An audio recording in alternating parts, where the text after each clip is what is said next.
I'll share the screen now.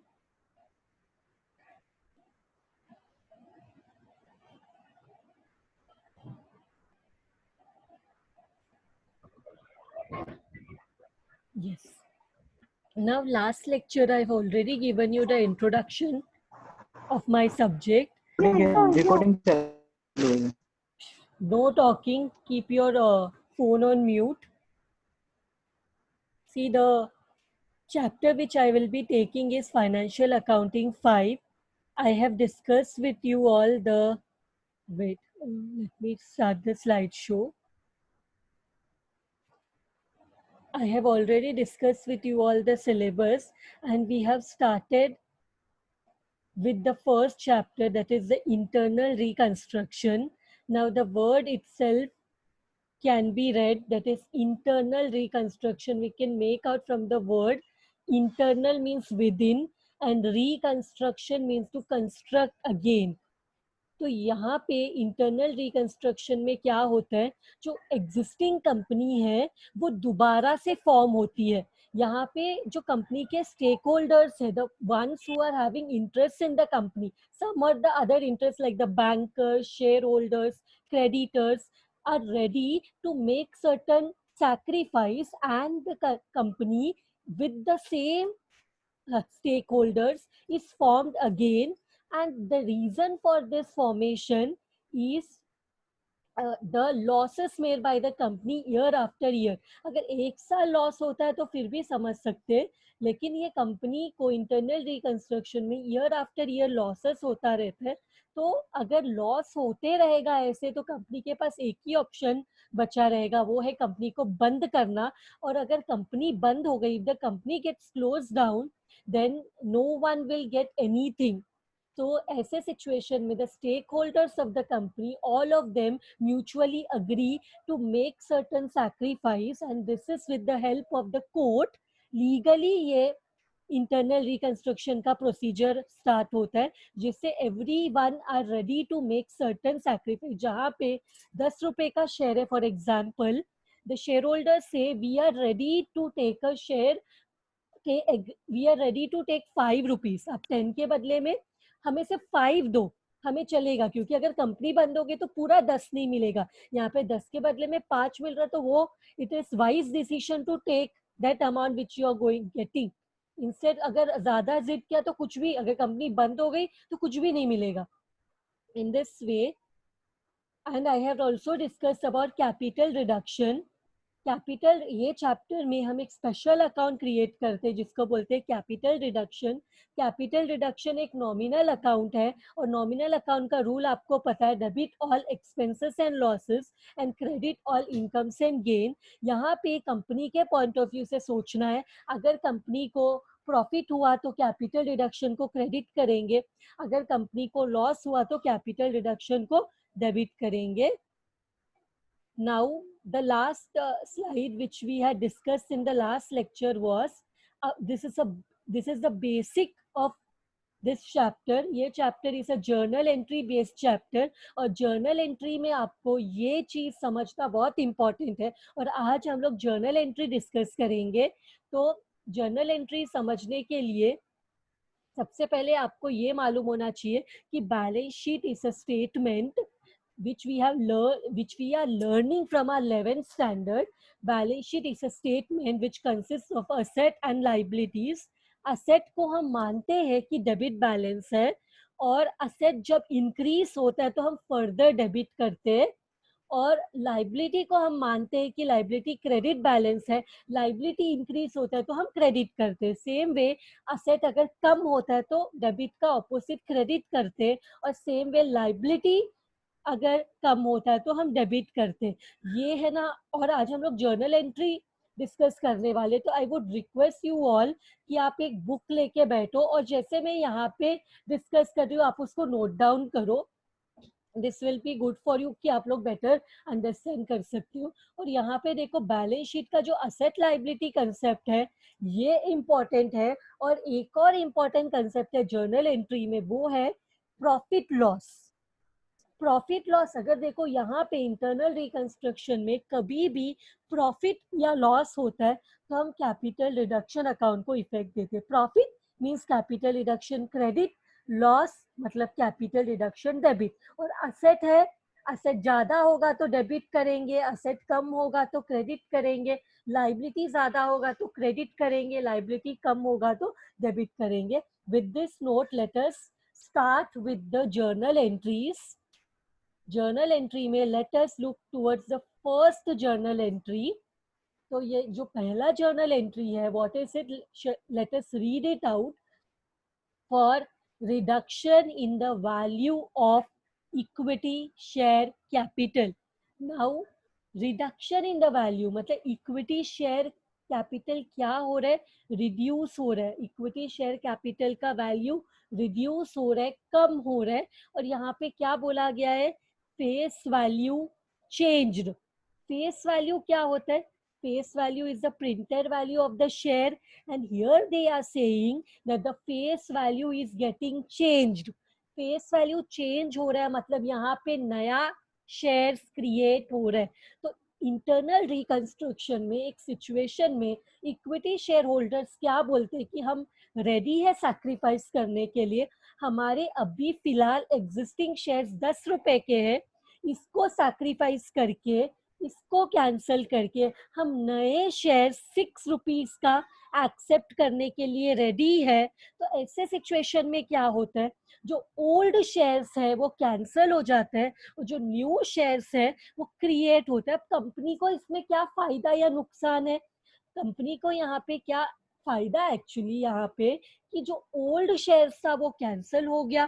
पहले company को 10 जब कंपनी को कितना पे करना पड़ता था इक्विटी शेयर होल्डर्स को, कंपनी का लाइबिलिटी क्या था, you all know equity share capital is a liability.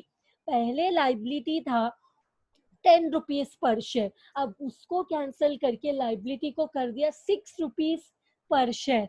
तो क्या हो गया, यहाँ 10 रुपए का शेयर 6 रुपए में कन्वर्ट हो गया. तो जहाँ पे लाइबिलिटी पहले 10 था अब लाइबिलिटी 6 हो गया. लाइबिलिटी कम होना मतलब लाइबिलिटी कर्जा कम होना मतलब प्रॉफिट जैसा मान सकते हैं. तो इसलिए हम कैपिटल रिडक्शन को, यहाँ पे प्रॉफिट होता है तो क्या करते हैं, कैपिटल रिडक्शन को लॉस होता है, debit all expenses and losses. Loss हुआ तो डेबिट करते हैं और प्रॉफिट हुआ तो क्रेडिट करते हैं. और यहाँ पे दो शेयर से, एक फॉर एग्जांपल 10 रुपए का शेयर जो अभी कैंसिल हो रहा है और बदले में नया 6 रुपए का शेयर क्रिएट हो रहा है. देखो हमने क्या बोला, लाइबिलिटी क्रेडिट बैलेंस, ज्यादा हुआ तो क्रेडिट करना है, कम हुआ तो डेबिट करना है. तो यहाँ पे क्या कम हो रहा है, यहाँ पे ओल्ड इक्विटी शेयर्स कम हो रहा है. तो जो कम हो रहा है उसको डेबिट किया और जो ज्यादा हो रहा है, जो क्रिएट हो रहा है उसको हमने क्रेडिट किया. तो old equity share capital account debit, that is liability कम हुआ तो हमने डेबिट किया, और बदले में नया शेयर क्रिएट हुआ तो हमने क्या किया, उसको क्रेडिट किया. आप लोग कहीं पे लिख के लो, लाइबिलिटी क्रेडिट बैलेंस, ज्यादा हुआ तो क्रेडिट करेंगे. यहाँ पे 6 रुपीज का शेयर क्रिएट हुआ तो इसलिए हमने क्या किया, 6 रुपीज के शेयर को क्रेडिट किया.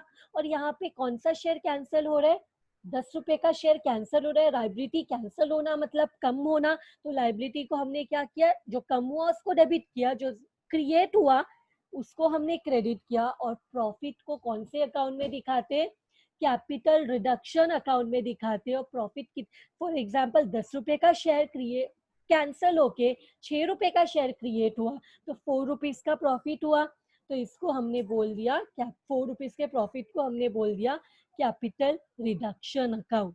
तो इसके साथ ये वाला एंट्री कंप्लीट होता है.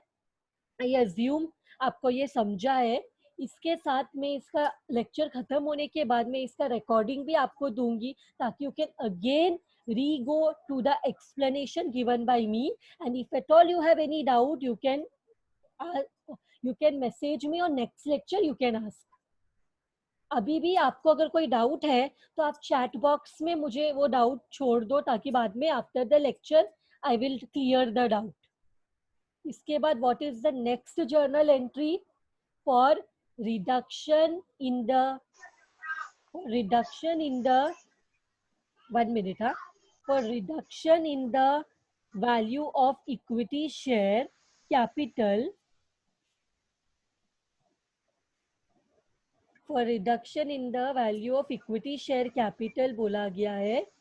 और यहाँ पे देखो दोनों वैसे तो सेम है, लेकिन फर्क क्या है, यहाँ पे दे से that is face value unchanged. सही नहीं, Yes, आपकी आवाज अटक रही। you may be having a net connection issue. See here, for reduction in the value of equity share capital, पहला वाला था वहां पे क्या था, फेस वैल्यू चेंज्ड, मतलब यहाँ पे नया शेयर क्रिएट हो रहा था, फेस वैल्यू चेंज होना। Face value means the printed value of the share was getting face value change, मतलब क्या, नया शेयर क्रिएट होता है। पर यहाँ दिया हुआ है देखो सेम है, for reduction in the value, equity share capital का वैल्यू कम हो रहा है, लेकिन what is happening here, face value unchanged, मतलब जो जुना शेयर था, जो पहले का शेयर था, अभी भी वही, पहला जो वैल्यू था शेयर का अभी भी वही रहेगा, एंड फेस वैल्यू जो है वो चेंज नहीं हो रहा। ये सिचुएशन अगर हम कंपनी के पॉइंट ऑफ व्यू से सोचे तो ज्यादा बेटर सिचुएशन होता है, क्योंकि यहाँ पे शेयर होल्डर सैक्रिफाइस करते हैं और मानते हैं कि उनका जो 10 रुपए का शेयर है वो 10 रुपए का ही रहेगा, लेकिन वो लोग मानने के लिए तैयार है कि उनका 10 रुपए का शेयर सिर्फ फॉर एग्जाम्पल सिर्फ 6 रुपीज पेड अप है, 6 भी मान सकते हैं, 5 भी मान सकते हैं, मैं मानती हूँ कितना पेड अप है, 6 रुपीज पेड अप है। मीनिंग क्या है इसका, वैसे तो इक्विटी शेयर होल्डर्स ने पूरा 10 रुपया कंपनी को दे दिया है, लेकिन यहाँ पे इक्विटी शेयर होल्डर्स अज्यूम करते हैं, मानते हैं कि उन्होंने 10 रुपए का शेयर का सिर्फ 6 रुपीज पे किया है, इससे कंपनी को 4 रुपए का प्रॉफिट तो होता है, मतलब अब वापस करना है तो कंपनी को 10 रुपया नहीं 6 रुपया ही वापस करेगी। 10 रुपए का शेयर है, कंपनी क्या मान, शेयर होल्डर क्या मानते हैं कि उन्होंने सिर्फ 10 में से 6 रुपीज ही पे किया, तो यहाँ पे कंपनी के पास दो एडवांटेज है, एक अब वापस करेंगे तो 6 रुपया ही वापस करना है, 4 रुपए का फायदा हो गया, और दूसरा ये कि कंपनी को अगर कभी भी पैसे की जरूरत है तो कंपनी ये जो 4 रुपया अभी कम हो गया है वो दोबारा इक्विटी शेयर होल्डर से वापस कलेक्ट कर सकती है। वापस कलेक्ट ऑलरेडी दिया है, लेकिन कंपनी का क्योंकि अभी लॉस वाला सिचुएशन चल रहा है, इंटरनल रिकंस्ट्रक्शन के लिए सिचुएशन अराइज हो गया है, तो ऐसे सिचुएशन में equity share holders are ready to make this sacrifice. They say that they assume to pay only 6 rupees out of 10। वैसे तो उन्होंने पूरा 10 पे किया, लेकिन वो लोग मानते हैं कि उन्होंने सिर्फ 6 रुपया पे किया ताकि कंपनी को 4 रुपए का प्रॉफिट हो, उनका 4 रुपए का लाइबिलिटी कम हो जाए कंपनी का, और एक फायदा कि आगे चलकर कंपनी को कभी भी फंड्स की जरूरत है तो कंपनी ये 4 रुपया शेयर होल्डर से कलेक्ट कर सकती है। तो यहाँ पे क्या हो रहा है, कोई जुना शेयर कैंसिल नहीं हो रहा, तो कोई नया शेयर क्रिएट नहीं हो रहा, लेकिन प्रॉफिट तो हो रहा है। तो प्रॉफिट होता है तो हम कैपिटल रिडक्शन को क्रेडिट करते हैं, और 10 रुपए का शेयर 6 रुपए का हो रहा है, मतलब इक्विटी शेयर कम हो रहा है, फिर से देखो लाइबिलिटी क्रेडिट बैलेंस कम होता है तो डेबिट करते हैं। तो यहाँ पे शेयर सपोज 6 रुपए का हो गया, मतलब 4 रुपया वैल्यू कम हुआ, जितना कम हुआ इक्विटी शेयर कैपिटल वो हमने डेबिट किया, और जो प्रॉफिट हुआ उसको कैपिटल रिडक्शन में क्रेडिट किया। तो एंट्री है equity share capital account debit to capital reduction account. ये हमारे यहाँ पे दो एंट्रीज हो गए। आई तुम लोग ने लिख लिया आई अज्यूम।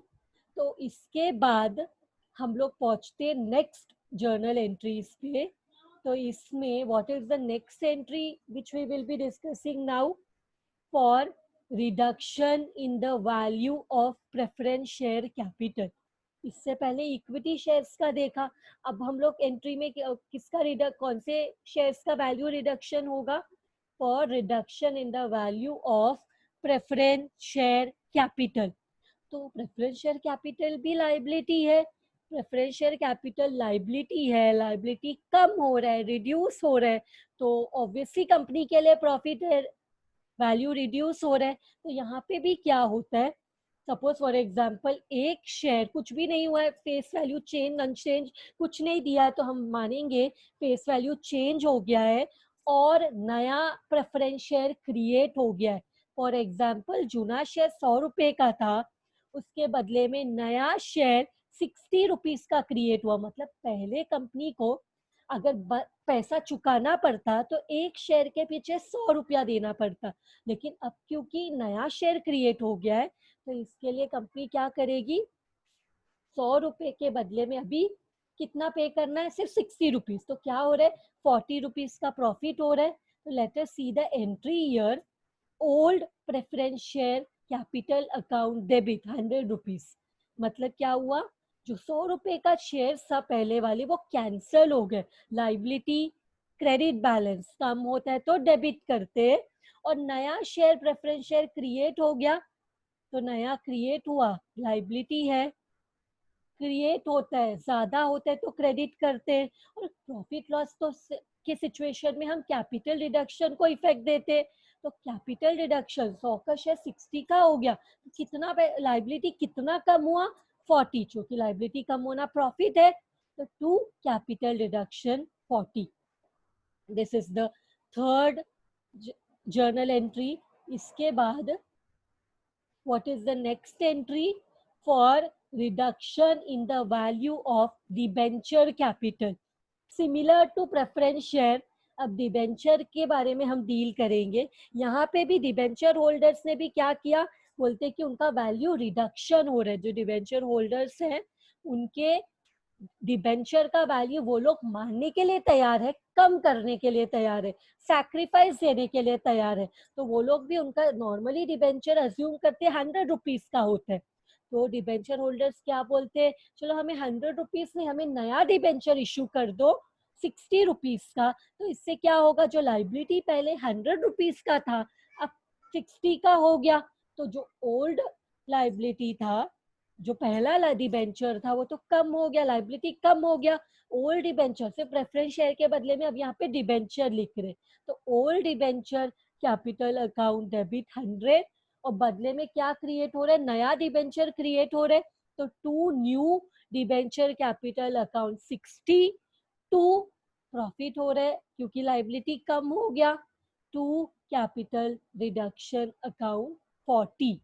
इसके साथ क्या हो गया, हमारा 4 एंट्रीज हो गया। Now what we will do, we will move ahead and we will come to the next journal entry, which is for payment of creditors rupees 1 lakh at a discount of rupees 500। अब यहाँ पे creditors क्या है, asset है या liability है,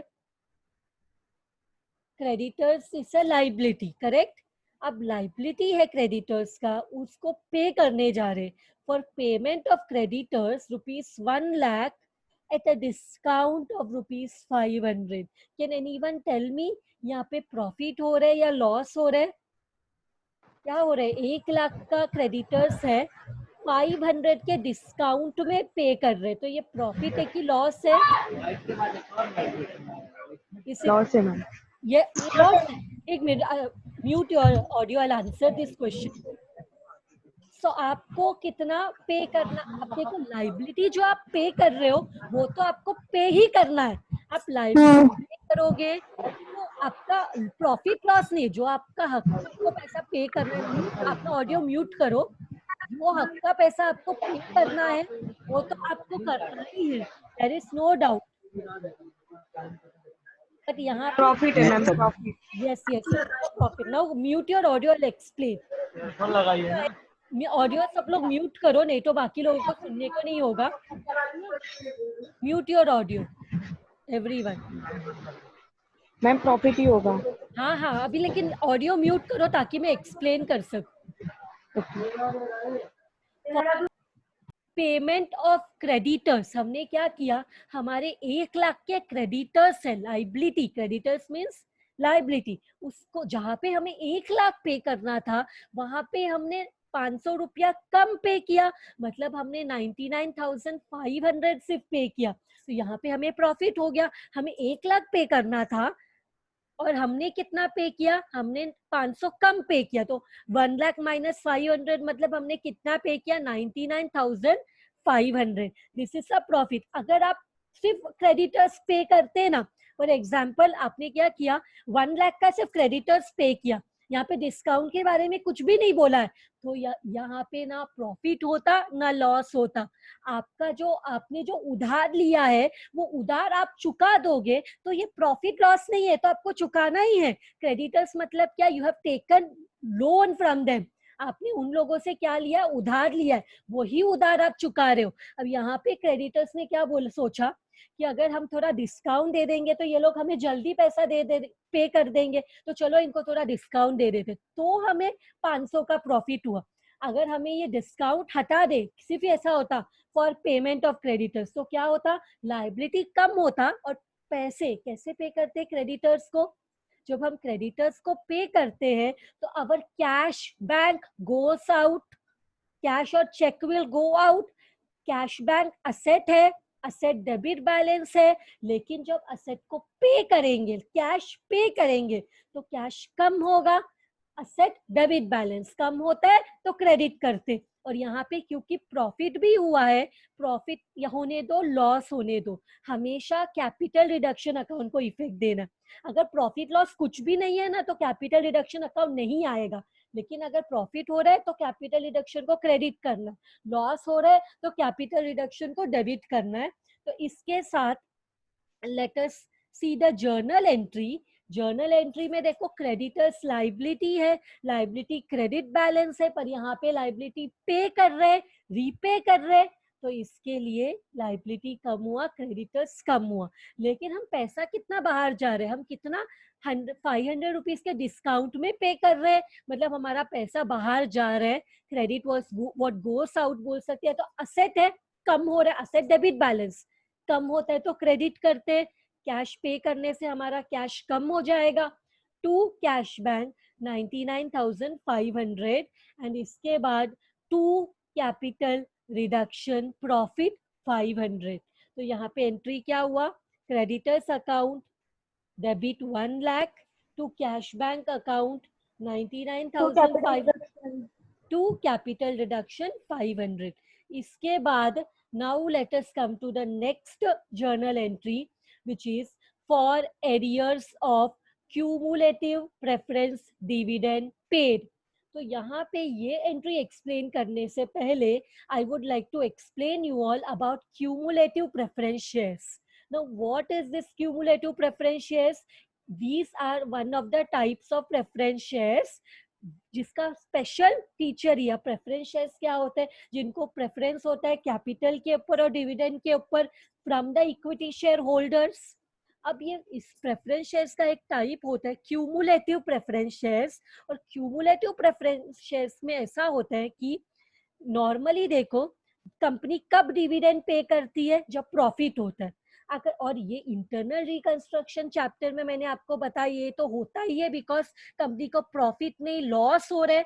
अब internal reconstruction एक साल, सपोज कंपनी को एक साल लॉस हुआ तो कोई इंटरनल रिकंस्ट्रक्शन नहीं करता, अभी एक साल लॉस प्रॉफिट, बिजनेस में प्रॉफिट लॉस चलता है, चलता रहता है। लेकिन अगर आपको सालों साल 3 साल 4 साल 5 साल 6 साल से लॉस हो रहा है तो फिर तो कोई प्रॉब्लम है, ऐसे सिचुएशन में इंटरनल रिकंस्ट्रक्शन करना पड़ता है। अब ऐसा कंपनी जिसको 4 साल 5 साल 6 साल से लॉसेस हो रहा हो, क्या वो कंपनी को डिविडेंड पे करने को पॉसिबल है? नहीं पॉसिबल है।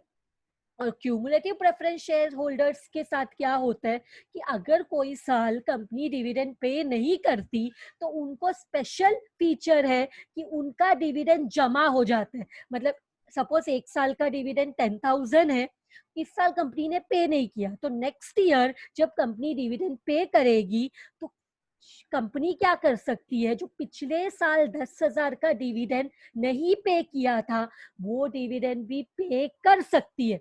करना ही है, कंपल्शन नहीं है। मैं क्या बोल रही हूँ सुनो, डिविडेंड पे करना ही है, कोई कंपलसरी नहीं है। आपको मालूम होना चाहिए because you all are commerce students कि डिविडेंड पे करना कंपलसरी नहीं है।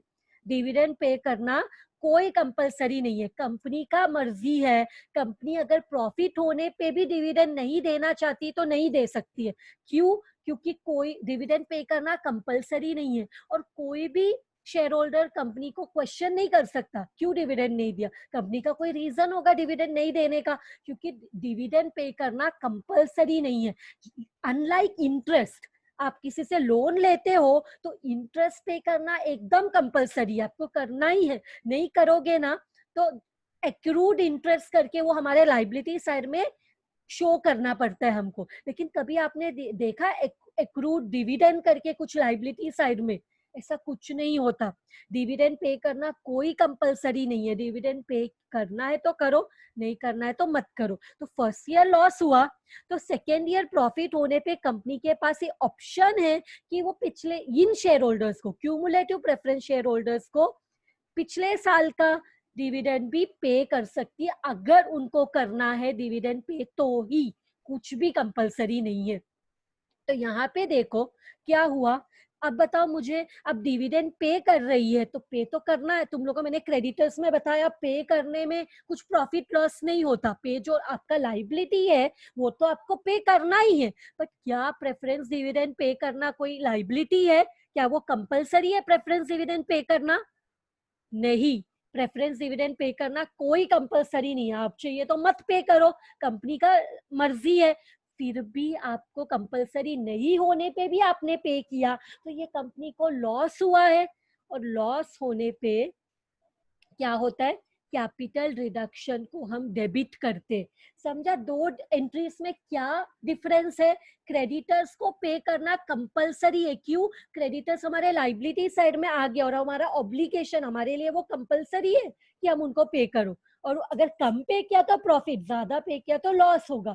लेकिन डिविडेंड पे करना कोई कंपलसरी नहीं है। बैलेंस शीट में लाइबिलिटी साइड में किधर भी डिविडेंड दिखा रहता है कि एक्रूड आउटस्टैंडिंग डिविडेंड, वो ना जो डिविडेंड है वो अनपेड डिविडेंड होता है। अनपेड मतलब क्या? डिक्लेयर करके पे नहीं किया है। डिक्लेयर किया है डिविडेंड लेकिन शेयर होल्डर में भी एड्रेस चेंज हो गया है या कोई दूसरे जगह शिफ्ट हो गया, कुछ तो प्रॉब्लम की वजह से उसको डिविडेंड कंपनी ने पे नहीं किया।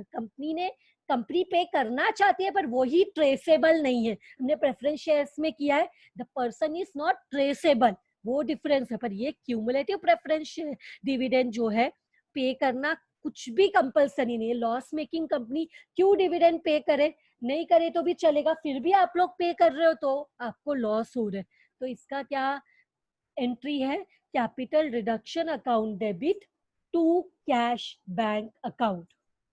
इसके साथ हम क्या करेंगे, नेक्स्ट जर्नल एंट्री में जाएंगे। अगर आपको कोई भी डाउट है तो आप चैट बॉक्स में आपके डाउट्स को शो करो, मैं बाद में उसको क्लियर करूंगी।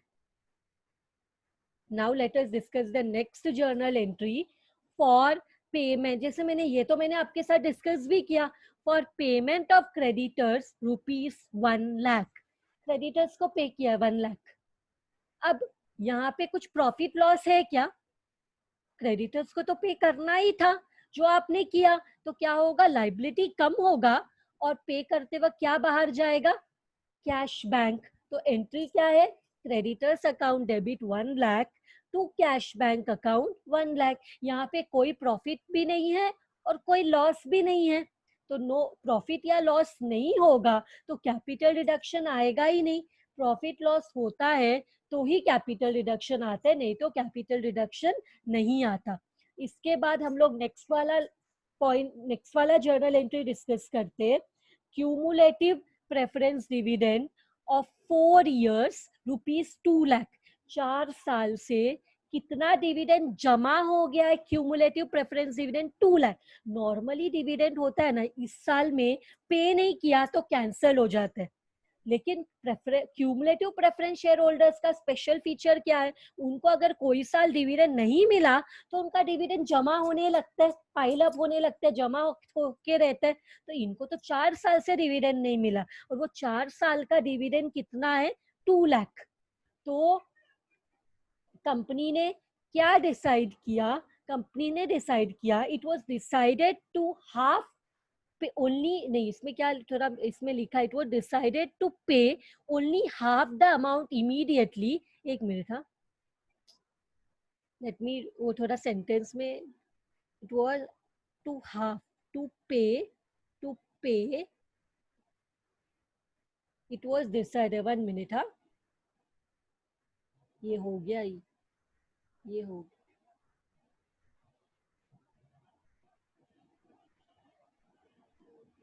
1 minute.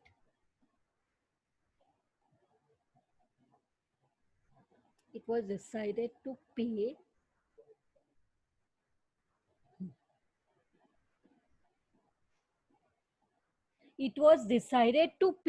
only the half amount immediately, rest being waived off. तो यहाँ पे क्या बोला गया है कि क्या हो रहा है कि सिर्फ क्या हो रहा है कि 2 लाख का डिविडेंड 4 साल में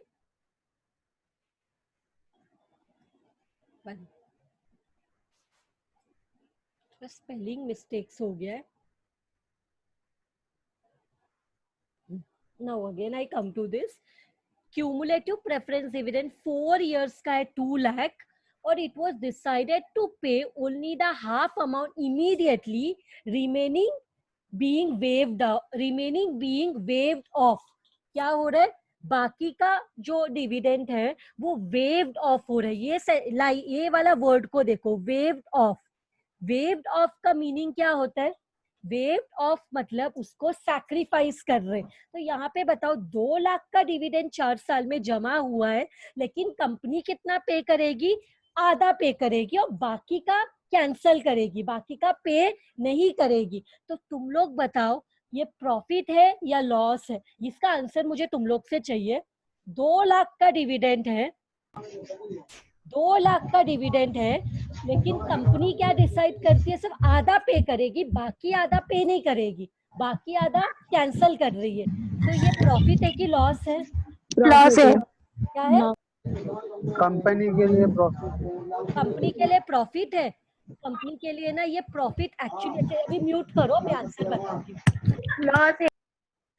देखो ये सिचुएशन में कंपनी के लिए लॉस है. लॉस क्यों है बताती हूँ मैं. डिविडेंड पे करना कंपलसरी है क्या? ये जो आधा पे कर रहे हो वो भी क्यों पे कर रहे हो? मत करो. डिविडेंड पे तो पे करना कंपलसरी नहीं है. जब कंपलसरी नहीं है तो आप आधा अमाउंट भी क्यों दे रहे हो? वो भी मत दो.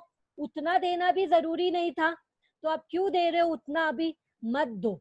तो ऐसा तो क्या हुआ, तो इन लोग ने जितना दिया वो भी नहीं देना चाहिए था. तो ऐसे सिचुएशन में जब भी लॉस होता है तो हम कौन से अकाउंट को डेबिट करते हैं? Capital reduction account debit. जितना डिविडेंड पे किया उतना लॉस हुआ, हमें कुछ भी नहीं पे करना चाहिए था, तो फिर भी हम आधा पे कर रहे. तो जितना पे किया उतना लॉस. समझा? ये क्यूमुलेटिव प्रेफरेंस देखो ट्रिकी है. क्यूमुलेटिव प्रेफरेंस डिविडेंड तो पे कर, डिविडेंड पे करना तो कोई कंपलसरी नहीं, आपने फिर भी पे किया. तो जितना पे किया आपने वो भी क्यों किया? तो आपने किया पे तो आपको लॉस हुआ, जितना पे किया उतना लॉस.